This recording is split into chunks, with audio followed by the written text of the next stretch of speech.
Hello everybody. I'm wearing my RAF Second World War fighter pilot jacket. This is the real deal. And I wanted to wear it because today is a special day. 80 years ago, in the western deserts of North Africa, the 5th Brigade of the 1st South African Division was put to the sword by Rommel in a memorable battle, but usually forgotten battle these days, the Battle of Sidi Rezegh.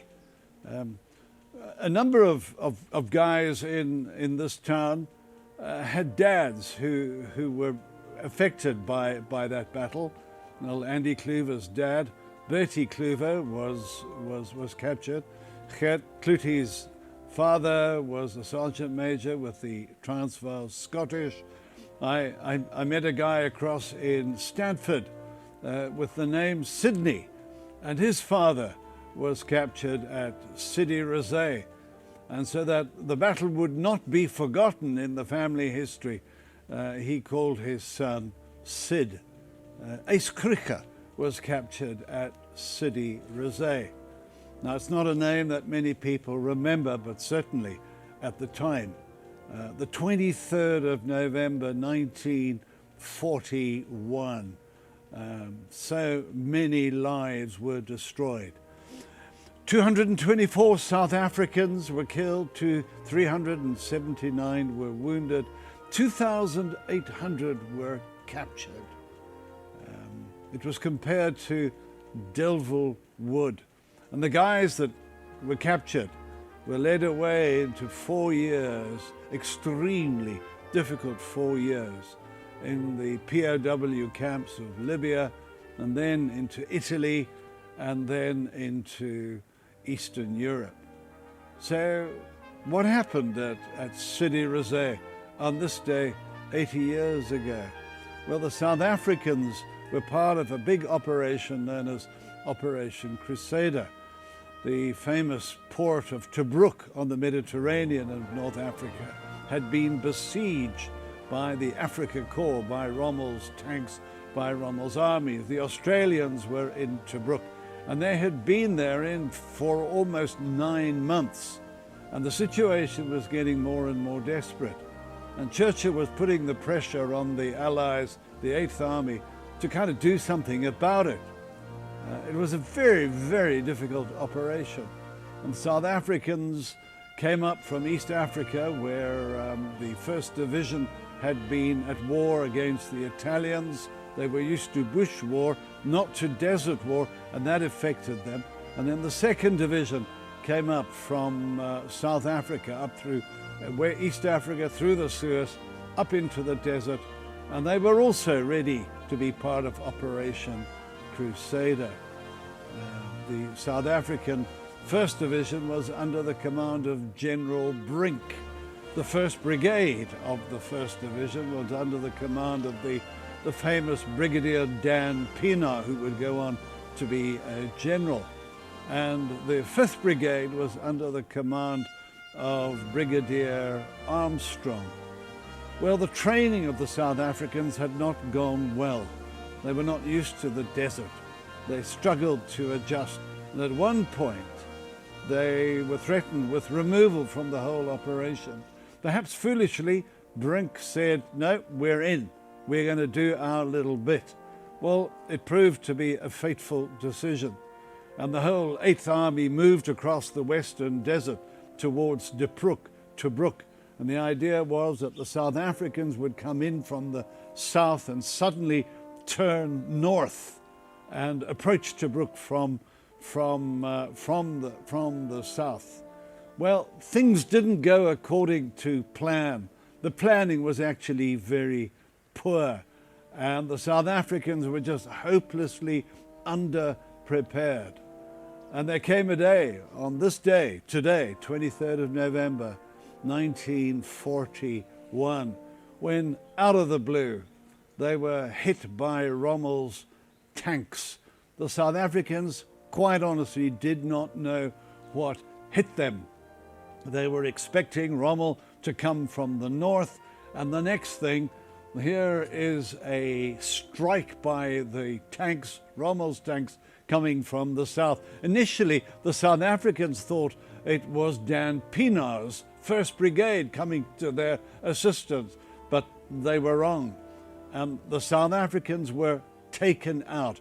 It was a ferocious firefight. And it was the German tanks against the South African infantry and the South African artillery. It was a complete mismatch. There was no way the South Africans could have taken down such a formidable attack, spearheaded by Rommel himself. They just rolled the South Africans over in some of the most vicious, ferocious fighting of the Second World War up in the northern desert, in the western desert.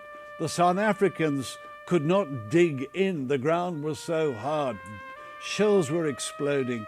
Aircraft were attacking. The guys were literally cut to pieces. It was an horrific, horrific day. And as I said,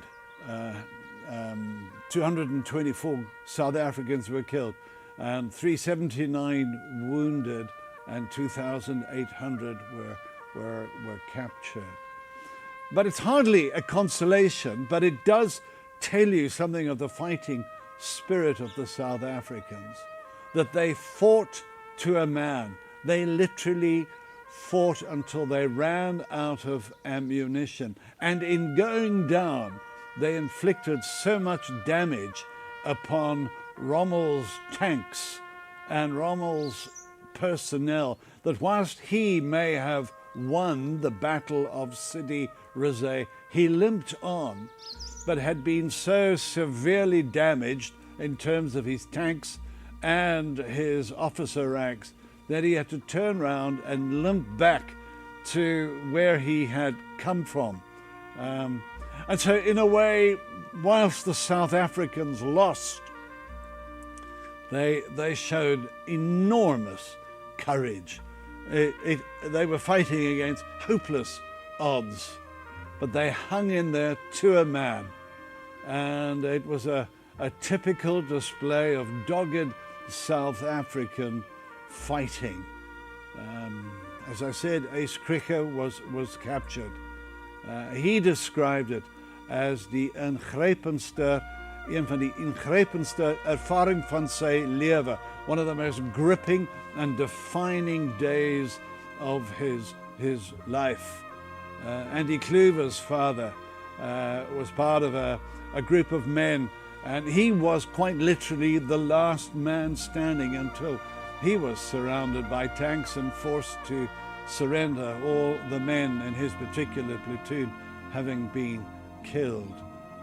The guys dug deep, but to no avail, and they set out on a 4-year exile in the prisoner of war camps in North Africa and in Europe. I thought I would share that. I like us to remember these sorts of events, and whilst the political systems have changed, you know, we had a change of political system in 1948, and talk of the Second World War was hardly encouraged.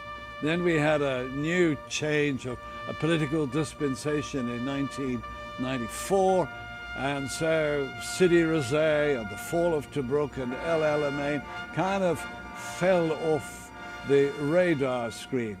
So I wanted to put today, 23rd of November, back on the radar screen. Such was the damage, such were the fatalities amongst the German tanks and the German personnel, that they called the 23rd of November Totensonntag,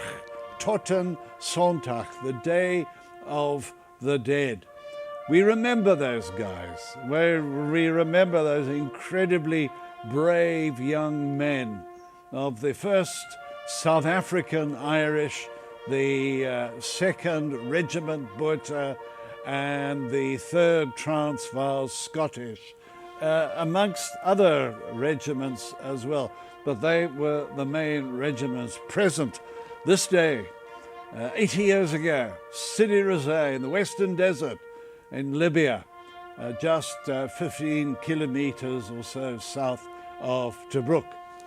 A little bit different, but I thought it was a fact, a battle worth recalling, and we remember those brave, brave young men who fought and who died, fought and survived, but did bring honor to the name of this country.